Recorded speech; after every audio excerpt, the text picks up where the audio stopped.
All right. Hi, family. Hallelujah, and shout out to our brother Prince David for bringing a really good just word to light. Thank you, brother. You kind of, it encouraged me. I felt the prickle on my heart for the Lord, from Yahuwah, to just receive that message for myself personally when it comes to my story. You know, I've been having this hesitation for a while now. I've posted a couple videos just to get used to doing something like this. To be honest with you, you know, I never wanted to have a channel. I never wanted to share. Everybody's doing it, and I'm one of those people. I don't like to do what everybody's doing. I like to, even though I'm like an outgoing person and I can take up a room, I'm just, when it comes to now being in him, it was like, no, I don't want that. I don't want glory. I don't want people to see me and have a following. But who am I to stop his will? Because, you know, it's almost to this point, like, I'm his. So it's like, what choice do I have on what he wants?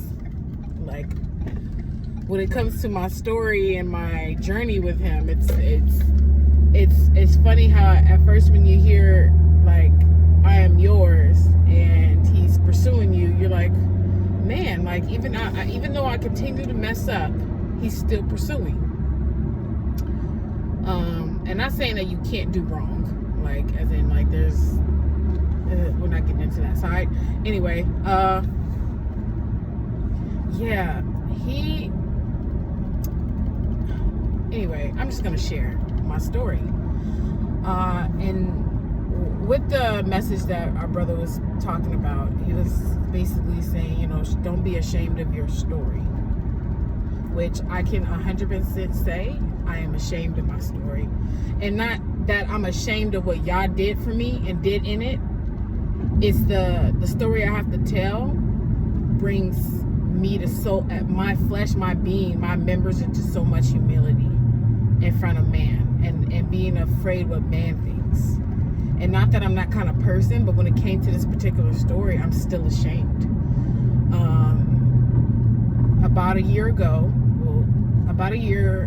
or two ago, you know, I've been in this relationship for about a year and a half, and we were engaged. And in that, you know, we were waiting to marriage, but I also had a moment where we went further than that, and it resulted in our son, right? And before when we first started this relationship, I was tough in the world, you know. A few years before that was tough in Christianity. And in this relationship, it was weird. It was like a shift. Like, I felt like he was getting my attention again while it's starting this new relationship. But then, you know, this guy also seemed that he was all for it, right? All for it, me. And, you know, knowing me in my Christian days, he enjoyed that part of me, my personality. We were friends first. And at this point of time when we get involved in a relationship, we went from friends to now in a relationship. Giving him this, like, let's give this a try. I was tough in the world, you know, doing my own will. During that time, you know, we started talking, decided to move in together, being that we've known each other for a while now. And little did I know, I got pregnant from that first time. But, you know, also during that time, just kind of feel like God's hand was over my life, but I had that Christian mindset. A few weeks later, okay, so we moved in together, moved to a whole new city, moved to Vegas. I was pregnant. 12 weeks later, Mother's Day, lost the baby. This shook me to my core. I've never felt a pain this deep. And So deep. I even, I called my mom with this just well of a cry. Like, I understand. Like, I don't know women out there who may have lost a child, but my heart goes out to you who may be even in that season right now. It shook me to my core. I was put in this, I don't know, without him in my life the way he used to, at least I used to want for him in my life, I just felt this deep, dark void of just pain, and it felt like it was my fault.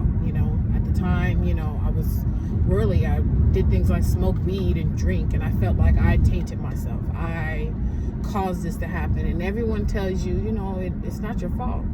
And I since said it wasn't my fault, but I knew also when I was feeling the spiritual weight of this isn't my fault because I chose this life. Coming from the Christian mind point of view, I knew most of, you shouldn't be having sex before marriage. So this is my fault. But everything works together for your good, right? It was a big slap on the wrist, as in, when you're a parent, when you're touching something you're not supposed to.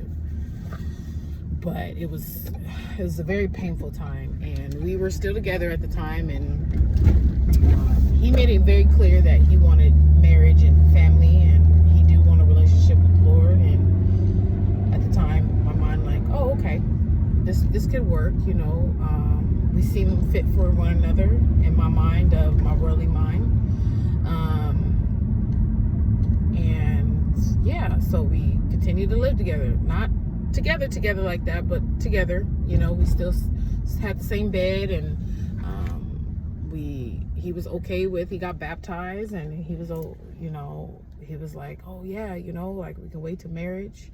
And during a relationship, I'm not gonna go into details of the relationship, but we're two broken people trying to make life work.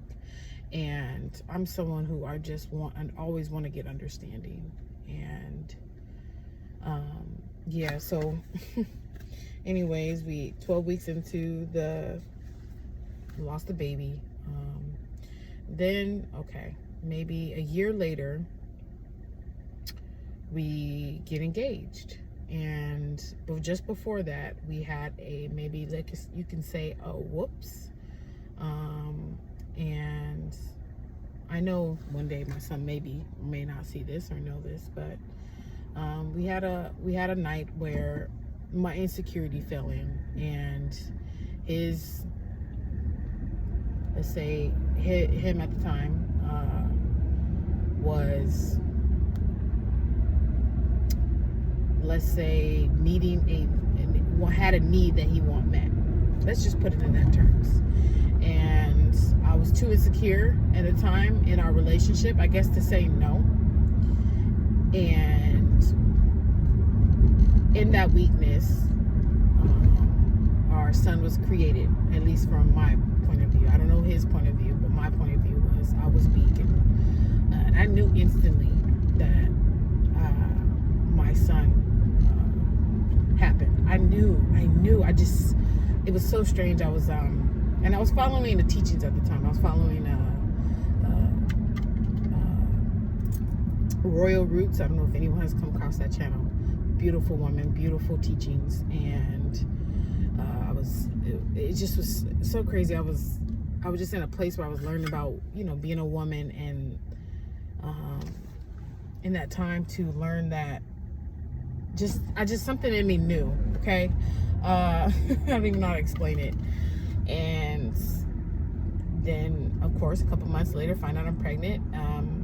And now, before we got engaged, I gave him this talk because I just was so torn between this relationship and the fact that we already had a whoops, and I just felt so down about the where I've come with Yah, and the truth that I had learned at that point, and that I scooped so low to my insecurity.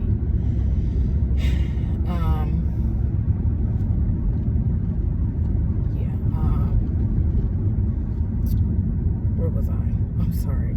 I'm coming home from work, and my mind is, it's been a long day.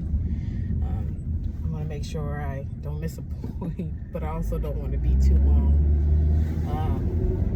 But hey, I'm sharing my story, right? So I was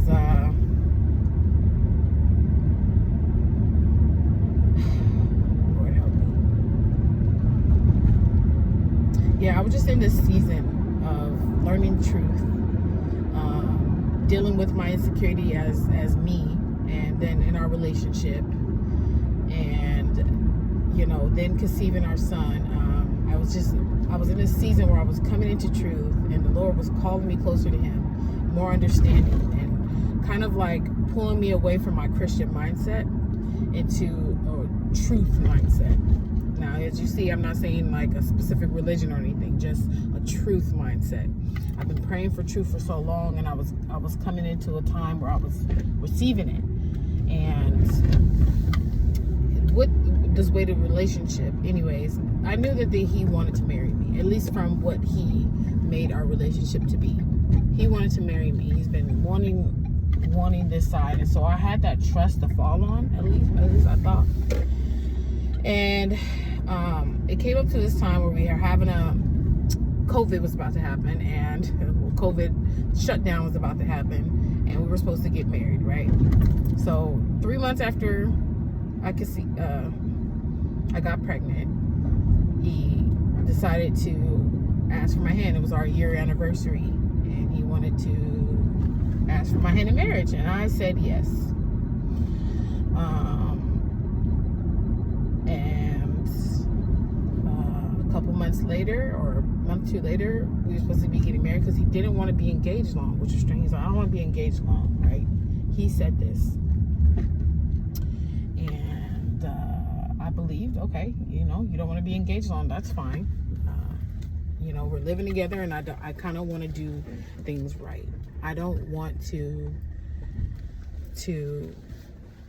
be, what do you call it, in this relationship where I'm outside of the Most High's will. I know this is wrong, but I know I can't wait for you forever. And we had that talk before, and I didn't shotgun this guy, okay?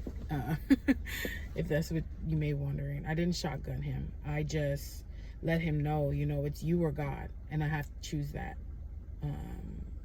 I'm eventually have to make that choice. He made his own decision, asked for my hand, and I said yes, right? Okay, so that was at the 3 months. I was 3 months pregnant at this point, and okay, a month or two later, COVID happened on the month we were supposed to get married, and so shutdowns, we were unable to get married. Then also at this time, we were fighting about getting licenses, and just this really big fight. And I got to the point where it was like, my only side was, I wanted you to, you seem like you don't want to do this, which is strange to me, because you created this world where you want to be with me. But when it came down to time to show action for it, it got a little disgruntled. Okay. Now, we've been together for a year at this point. And so we've built a trust, at least in my mind, I built a trust with him. And okay, all right, doesn't happen. We'll wait a few months. We'll wait till COVID calms down. We'll wait till we can have family. Give us time to figure out this licensing thing, in my mind. Then he also mentioned, he got some things going on. Also at this time, he's going through a fast, and he's seeking, at least I think he's seeking the Lord at this time. I don't know what his relationship is like with Yah, or at least a relationship with the truth, because Yah is truth. And so now we're in July. My son was supposed to be born at the end of July, which he was. We're at the beginning of July. My best friend at the time was living with us, and she's about to move out. She's pregnant and having her own baby, and so she wanted to move out because we were going to become a family.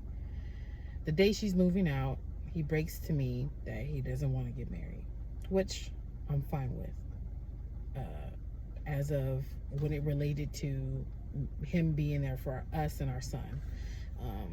He doesn't gonna get married right away. He breaks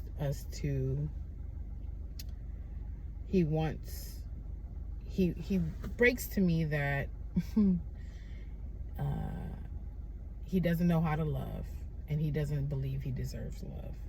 Now, I'm 9 months pregnant, because I'm in the last 4 weeks. I'm already engaged, ring on the finger. Baby is coming, baby doesn't stop. And of course, at the time, I'm going through all these hormones, emotions, so I could not process this, he's telling me. I just wanted to, I've always been a person who always let me put my feelings aside and let me listen to what's going on with you, just so that I can interpret this right. So I'm not listening with a self-centered ear. And at the time, he basically, came to me with this. He has a job offer that he wants to take. He's been fasting, and he feels like, God is calling him to go home and fix things with his family. It's weird, as I believe part of this is true, but then there's another part that just it didn't sit well with me. Anyways, of course there's more parts to the story. I'm just giving my story side, where I'm gonna get to how Yah did for me. I'm pregnant. I'm hearing him basically break the news of we're separating, and I couldn't process this right away because we've been together for about 1.5 years now. We've known each other longer than that. But we're at this point where we're serious, ring on the finger, and for disclaimer, this is a black man. Anyways, ring on the finger, and he did this, he asked me, he went out his way, he got correlated with my best friend to do this elaborate, ring on the finger, us going to be married kind of thing, and even our relationship being as serious as it was. Even though, I was there too, of course. I will not negate any faults I have on my end, but baby's coming and breaks this news of I want to move and get a job or whatever. And of course, I was more so catering to, well, make sure you're okay. For the fact that our baby is coming, you need to make sure you're okay. It seemed like he was breaking in that sense. And so I didn't tell my best friend at the time because, this is me and him trying to figure this out. So she continues and moves out. She doesn't know. And I just took it and processed. And in my spirit, as it took him leaving for me to realize what just happened. And I think I broke internally. I broke internally, as in I didn't know what this meant for me and him. I didn't know why this was happening, as in like you would think that our relationship would go to a better standpoint, not completely the other way. And what does that mean for you want to move across country?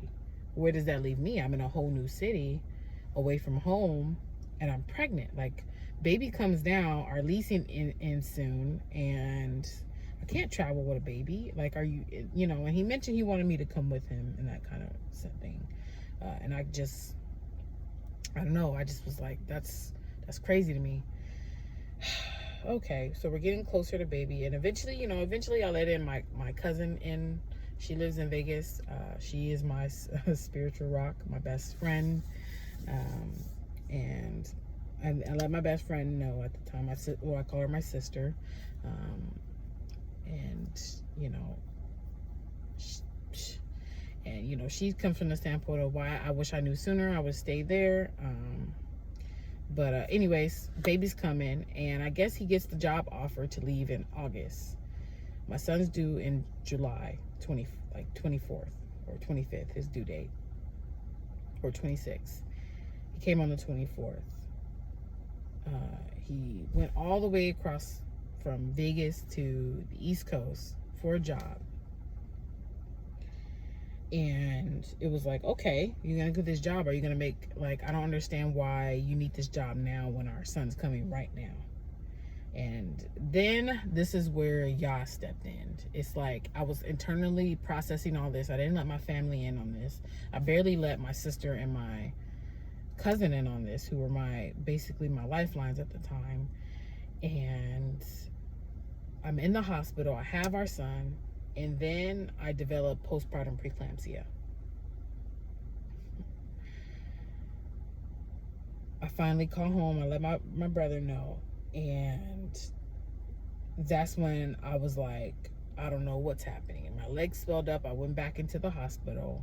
And this is where I say my spirit, my shalom, my peace, my internal peace with whatever he was choosing to do was being rocked.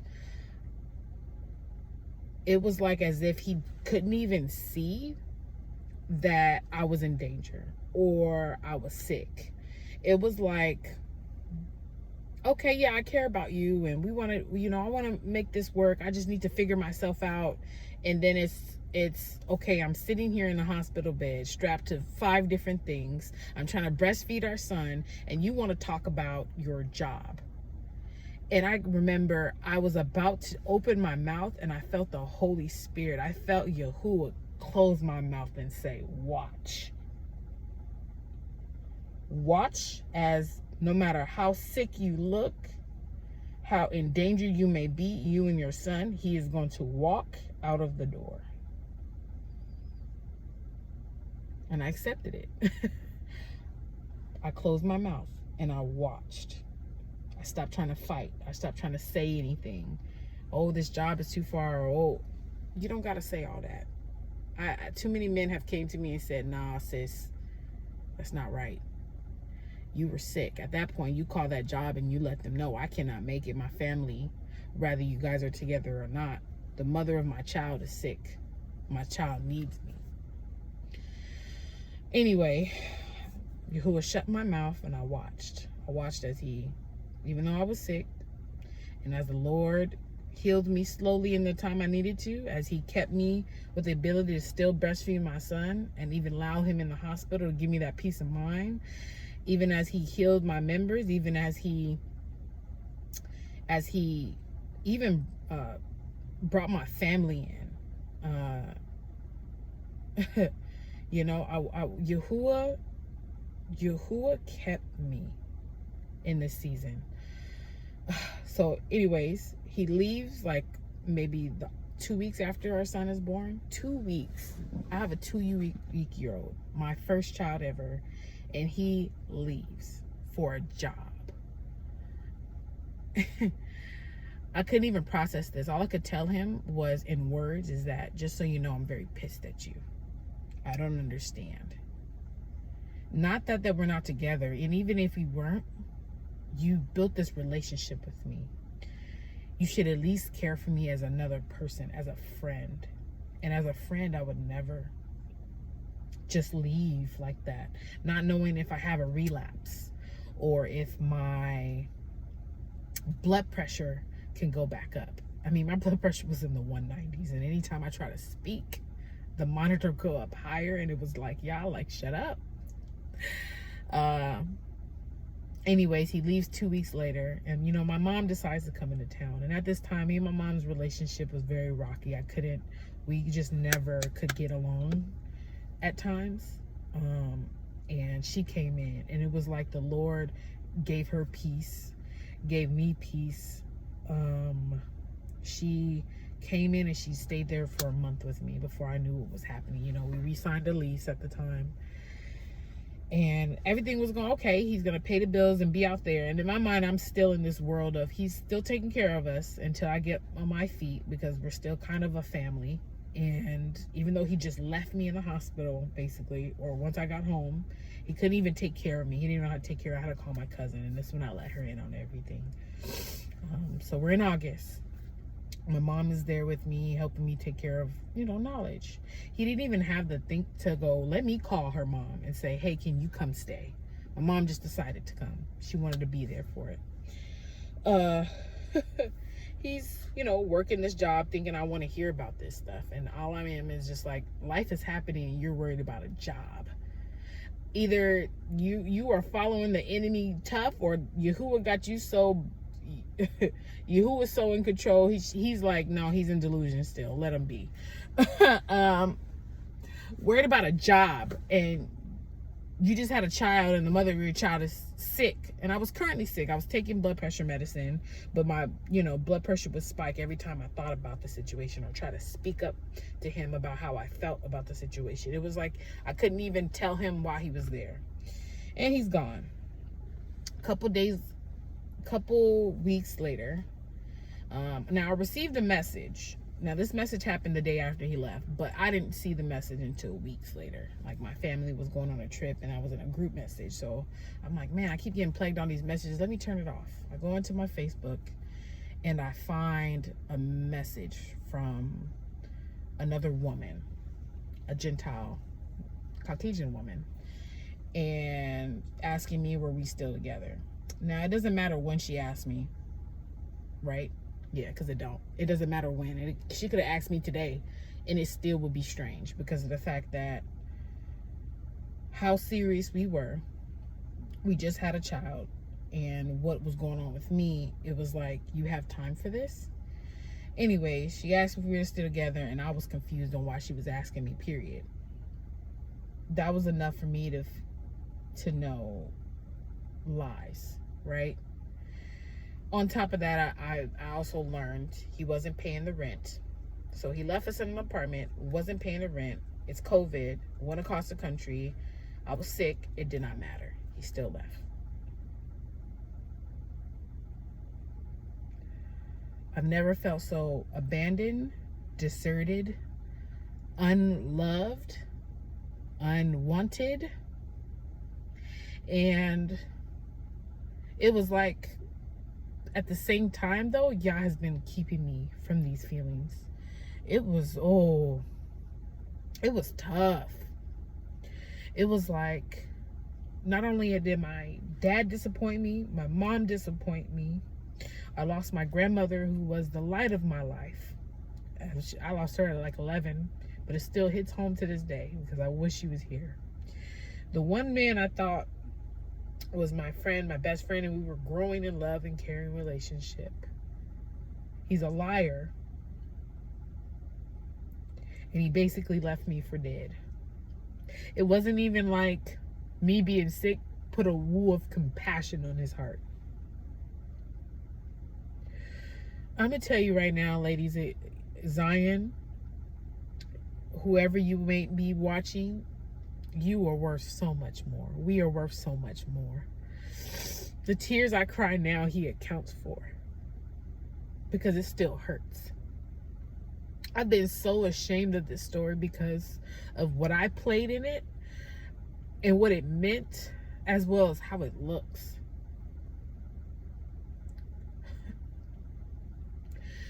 And it was crazy, the timing. I was able, even with the fact that he left me in this apartment, and now the apartment's on, our wreck or whatever. Yah has kept me, and all I could do was cling to him because it's all I had left. I was so broken when I found this man. At the end of the day, I was broken, choosing broken decisions, and Yah still swooped in when I needed him most, because if I was anybody else, I probably would have been on the street, or if I didn't have family or a parent who was like, no, my baby needs me, I would be out on the street with a little newborn baby, because I wouldn't know what to do. I wouldn't know where to go. And all my lifelines, the Lord was shutting up. It was like, I got you. Cling to me.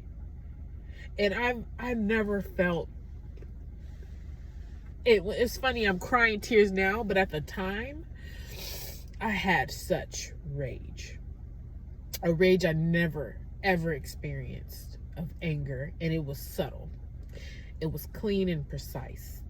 The Holy Spirit came in and said no. Because I think at this point I was at a place of be angry or sin not, or be angry and sin. And I think it was perfect that he left.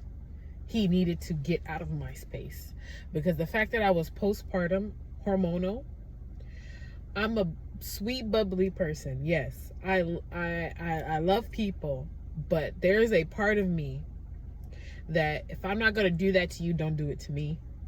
And the fact that he just gave me the biggest forget you at the worst time, and it was my son involved. I understand those postpartum hormones. I probably would have done something I regret. I was so angry that I couldn't even think half the time.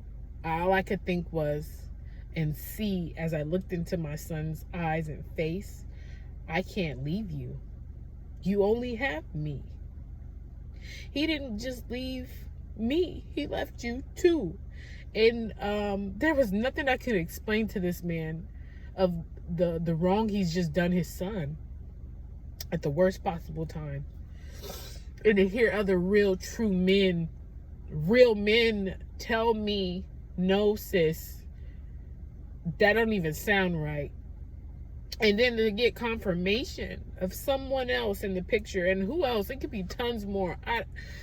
It's crazy, because I don't regret not one thing in that relationship. I gave my heart, my time, my love, and honesty.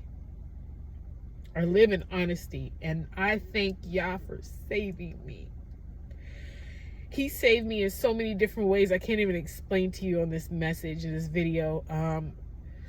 He kept me from the sin of my anger. He even kept me from humiliation in a way. He even put peace in my mother's heart to be there for me in a time I never thought, because boy, and he's given me the strength to love my son through it all, through the pain, through the getting up, and now I'm on my feet. In a way, he is taking care of me. He is my provider. He is my joy in the morning. He clothed me in this garment of just, I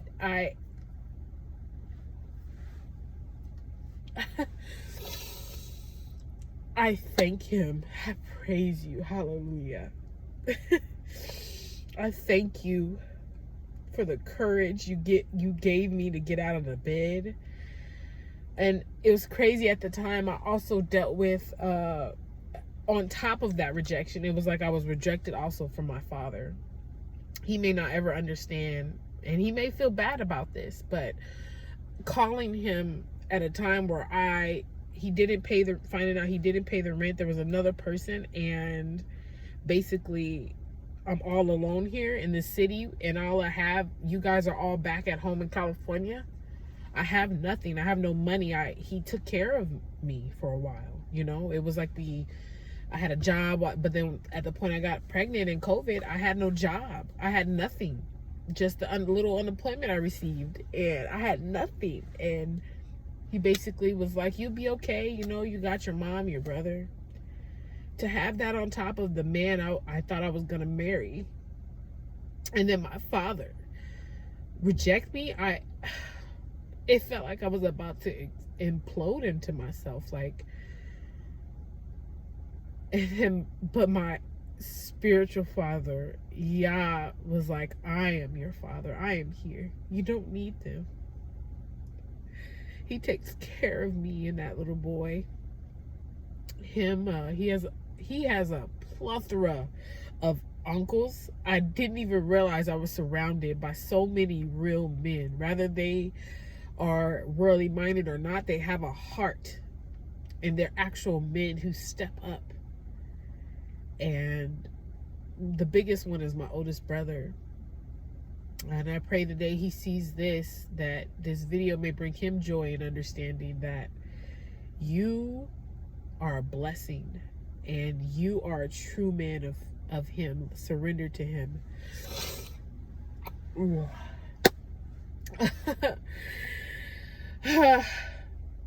I'm sorry, I'm a crier. And I don't know whoever watching that can't handle it. I'm sorry.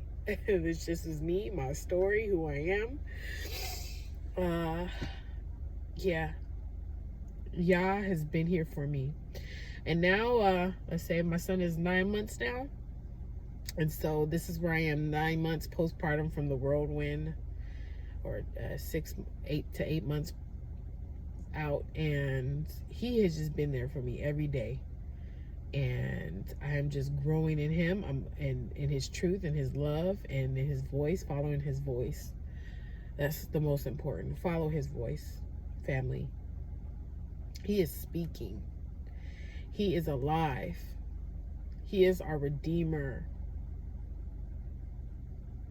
Through him, we are more than conquerors.